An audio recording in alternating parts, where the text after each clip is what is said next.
Okay, let's review quiz number 4. In a mirror to the first question in quiz number 3, Pro Tools 10 does in fact require an iLok. So if you are working on these computers up here, we do indeed need an iLok to authorize Pro Tools if you're going to use it on there. There is a folder hidden inside of your Pro Tools session called the Session Backup File folder. And there is a little magical thing that makes a copy and saves it of your Pro Tools session, usually every 5 minutes, maybe every 10 minutes, depending on how you set it up.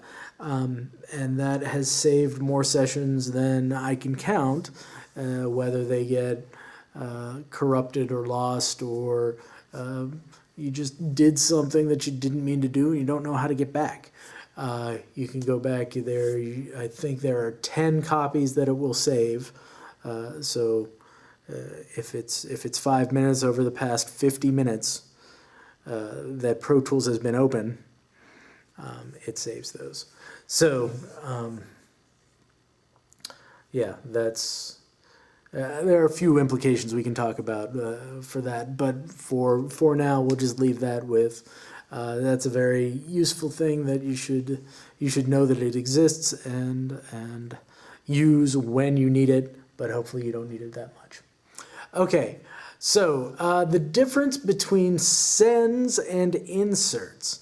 So the basic thing that I think I want to put across to you is that sends are internal. They only happen inside of Pro Tools.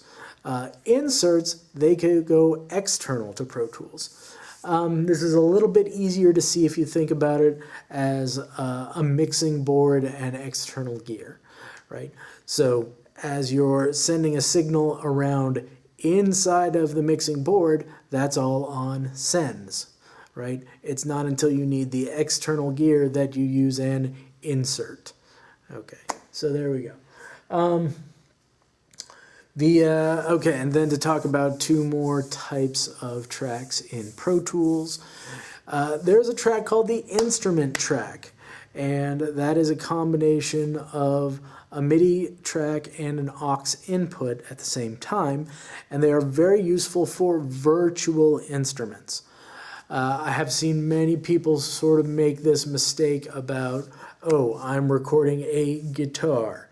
A guitar is an instrument. I should use an instrument track. No. When it's an instrument track, it's just about virtual instruments. Okay. Virtual instruments use the instrument track.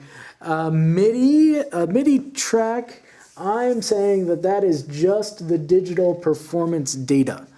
Now we've got at least 2 classes about MIDI that you're probably completed one and you're in the middle of the other one. But there's a lot more to MIDI than that. But this is just talking about the MIDI track. The MIDI track is just that digital data. It doesn't even make sound unless you hook it up to a synth of some sort. Very good. All right. Well, thanks for watching, and I hope you enjoyed the appetizer.